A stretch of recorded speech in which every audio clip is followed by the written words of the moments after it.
Hey guys, it's Evan and Harrison from the Wildlife Brothers, and today we're here in the beautiful Big Cypress National Preserve with...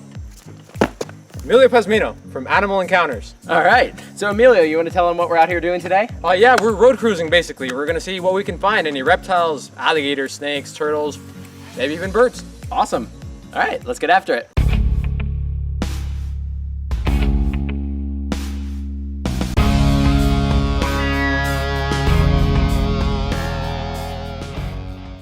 So bro, can you tell us a little bit about what we're doing out here today? So today we are road cruising an area of the Everglades ecosystem out here with Emilio Pazmiño, as you guys have seen. Hey everyone. So Emilio, you want to tell us a little bit about what the goal is today, what we're looking for?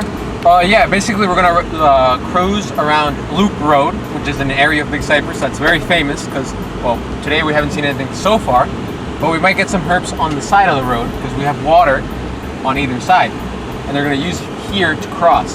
So of all things to find out here, this is actually something I really wanted to show you guys most. This is the nymph of the western Lubber grasshopper.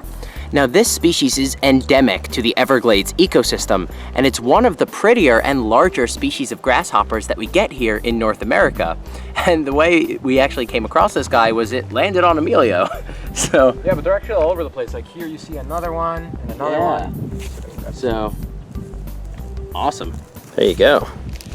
And they have those striking colors because they're actually a toxic species. There we go. There we got two. Gorgeous. But now, they're poisonous or venomous? Can you tell them the difference? Absolutely. So these guys are poisonous. So essentially what that means is their toxin needs to be ingested or absorbed into your bloodstream or your body for it to take any effect. If they had venom, like snakes, jellyfish, lionfish, anything like that, it has to be injected directly into the bloodstream. So it's a common fallacy to refer to a snake, for example, as poisonous, because all snakes that have toxins in their saliva are actually venomous. It must be injected directly. So we featured the brown anole a bunch of times over the course of our Florida trip, and it's a pretty consistent theme that we're seeing just about anywhere we go, that we're mostly encountering the brown anole. We've only filmed one green anole up to this point on the trip, which is pretty concerning considering the fact that the brown anole is an invasive species, which is currently out-competing the native green anole. Now I'd like to draw our attention to something else. There's Emilio. Hey. Yep. Now, Emilio, I just spotted something pretty interesting down there, didn't I? Oh yeah, you did. There's like an 8-foot gator, but he's currently backing up. Yeah. So you might not be able to get a shot. I came down here to see if I could get closer, but Now, this is something I wanted to talk about. Yeah. First off, not something you should do without the years of experience that you have working with crocodilians, but talk a little bit about the fact that there is an 8-foot alligator at least about he's a little bit further back now. You can't really 10 feet away from you, roughly. Yeah. And you're by the water's edge, so talk a little bit about the temperament of gators. All right, so there's a big difference between gators and crocs. So crocs are generally more aggressive, especially the Niles, the saltwaters, the Americans, the Cubans. You can't really get too close to them, but the gators have more of an attitude where if you don't mess with them, they won't mess with you. So as you can see, I got down here in his area that's called, like this would be his territory, his water hole, and he backed up instead of coming at me. Now, I would never recommend doing this, obviously, but I did it only for two reasons. One is that I'm not actually in full water. Like here, there's water. Here's about like 2 feet deep. But over there is, I wouldn't call it dry land either, but I have a route of escape. And I have another one over here, where I could just easily bolt towards the road. So even when they're more passive, when you're dealing with alligators, always have a backup plan, because they are wild animals at the end of the day, and you never can really rely on their temperament too much. Though we've hinted about it quite a bit, you may notice that we aren't featuring any alligator segments in this video. This is for good reason, as we have a full episode dedicated to these ancient reptiles coming soon, so be sure to stay tuned for that incredible adventure. Now, the sun's gone down at this point, but we're still out here road cruising, so what are we looking for right now? Snakes. Absolutely. So as the sun goes down, one of the big ambient heat sources in the environment is going to be the road. So a lot of snakes are going to come out from the swamp, like you can see over here, and they're going to come... Kingfisher. Oh yeah, there was a little belted king. So all those snakes are going to come onto the road and get that last little bit of heat before they go and hunt for the night. So you want to explain what just happened? Yeah. I'm going to explain exactly what happened. Oh man. Wow. All right, are we rolling? Yep, we're rolling. So, I just made one of the biggest mistakes in my entire career working with wildlife. So we have been out here road cruising all day, and we have not seen one reptile except for brown anoles and the American alligator. We see a reptile on the road, no legs, thought it was a snake. We didn't have the lights going yet, so I did what I normally would with a non-venomous snake, grabbed it midsection by the tail, and as it turns out, it was not a snake at all, but this eastern glass lizard. And as their name would suggest, he just dropped his tail. Now, this is an individual that is capable of an ability called caudal autonomy, which is the ability to drop your tail off. Now, this is not something that I grabbed him too hard and it came off. He did this intentionally. It is an anatomical ability that they have. And luckily, his tail will grow back in time, but unfortunately, this does deplete him of a little bit of a reserve of energy, and then it also makes him a little bit more susceptible to predators. But this is an ability that they have naturally, but I am absolutely ashamed that I did not make that identification fast enough. This is a completely harmless animal. It is not a snake. This is actually a species of lizard. And if you take a look at the head, Emilio, you want to talk about the head? Yeah, sure. So here you can see the main difference between a snake and a lizard, because sometimes lizards are going to be like this. They have no legs. So you can't just guide yourself on that. The first big difference you're going to see is that they actually have ears. Snakes are deaf by nature. They can't hear, but lizards can. And the second feature that's going to differentiate them are the eyelids. And I don't know, I can't tell if this one's blinking right now. But He hasn't so far. He hasn't so far, but yeah, these guys can blink. Snakes cannot blink because they have no eyelids. So that's how you can tell them apart. But unfortunately, right now it was too dark. And when we grabbed it, we couldn't tell it was the lizard. So if we had known it was the glass lizard, we would not have made this mistake. And yeah, we do feel terrible about this. Yeah, luckily, it'll grow back. Really important to note, though, this species, he will be absolutely okay. This is the reason they have that defense mechanism. Yep. And as I said earlier, that is 100% my fault. This is not a dangerous animal. This was something that was completely an identification in the dark, as it were. But again, this guy's going to be absolutely fine. In just a couple weeks, that tail's gonna grow back. But on the positive end of things, this is an incredible animal. The first eastern glass lizard that Evan and I have ever found. And me too. Oh really? I've never seen one either. No, this was lifer for me also. This is a fantastic find. I just can't believe that I made one of the biggest errors that you can ever make out here in the Everglades. But nonetheless, a fantastic and absolutely stunning species out here in the swamp. Oh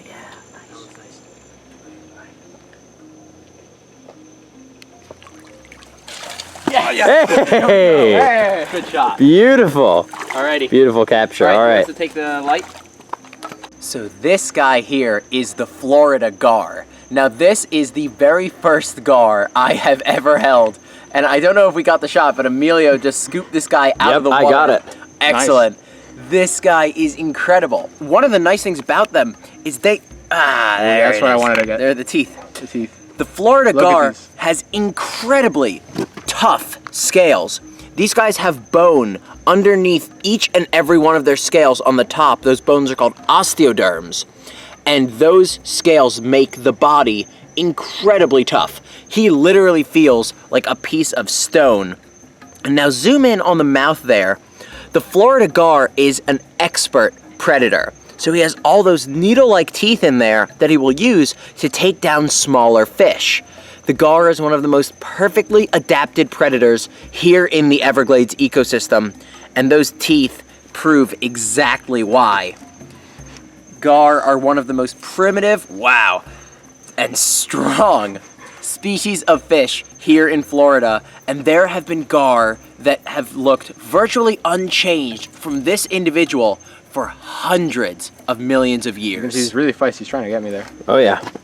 And if I don't hold him exactly like this, he is going to swim away. Yeah, and take a piece of my finger off. Oh yeah. The reason we're actually able to take him out of the water at all is because his air bladder, which is something that all fish have, is actually specialized to allow him to actually be out of the water for small periods of time. Now, that air bladder is what he's going to use while he's swimming to maintain buoyancy, but they can actually adapt it to act as a sort of lung. So bringing this guy out of the water for a presentational segment like we're doing now is actually not harming him in any way.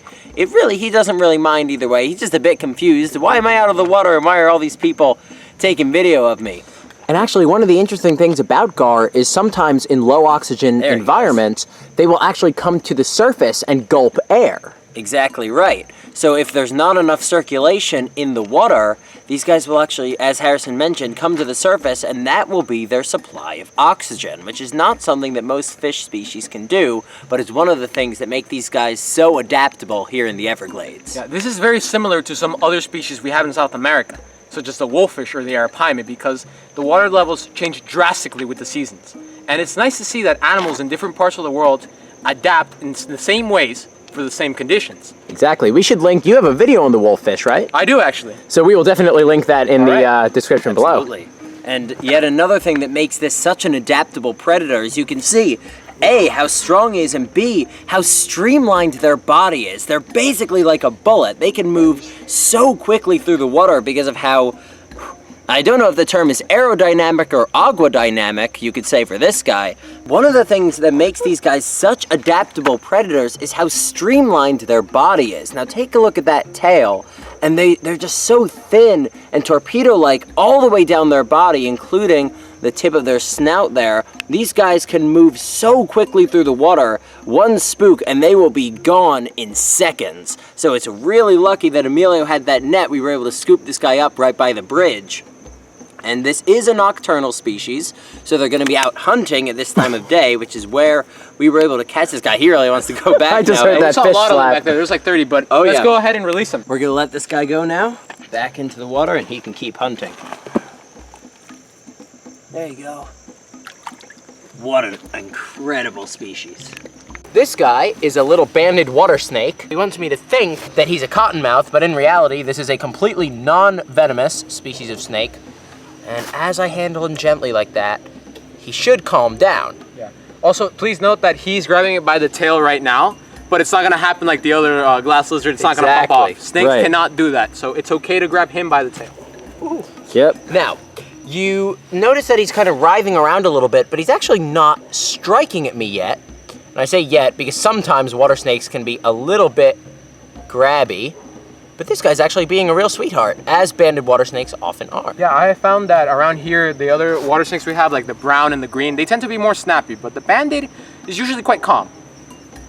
And as I start to handle him gently, you'll notice that he's getting really calm.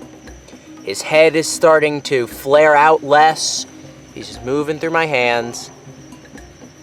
Yep, I think he just wants to be on his way. It's much cooler now than when we were finding these guys out in the bright sun, so he's probably just trying to absorb the last little bit of heat trapped in the asphalt, and then he'll go on his way for the night. Exactly. All right. Very first snake of the night here in Big Cypress. All right, we're gonna let this guy go now. He's a little bit far from water, but I'm sure he'll find his way. There he goes. We had an absolutely incredible day of herping here in Big Cypress, and it is all thanks to you, Emilio. So, dude, thank you so much for everything. Thanks for coming, guys. It was an honor to have you here in Florida. Yeah, we had an awesome day today. We got to see many alligators throughout all the stages of life, from when they were little babies. We saw juveniles, adults, and even a couple dead ones. We got to see a lot of amazing birds, and at the end of the night, while we were road cruising, we had the opportunity to see a snake at the very end, and right before that, the awesome glass lizard. All right, yeah, so great day out here in the Big Cypress National Preserve. If you guys did enjoy this episode, be sure to subscribe. Very important, subscribe to Emilio Pazmiño over at Animal Encounters. If you like what we do here on the Wildlife Brothers, you're gonna love what he's doing over on his channel. We'll have a link in the description below. Make sure to check out his channel, give him some love. And if you enjoyed this video, subscribe to the Wildlife Brothers as well. We have plenty more content coming for you guys very soon. And we'll see you all in the next episode. See you later, guys. Muchachos, till next time.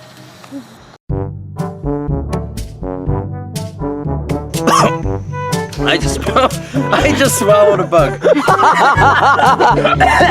In the middle of my presentation too.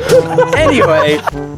Don't throw any rocks. No, I better not stop talking. You throw some. No, put it down. No. Put it down. You must do it. You must do it. You must put it down. No, you must throw the rock. Okay, I'm saying. okay.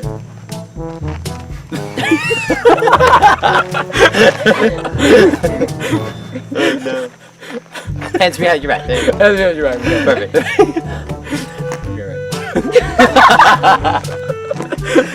I'm Emilio Pazmiño, and these Are the Wildlife Brothers.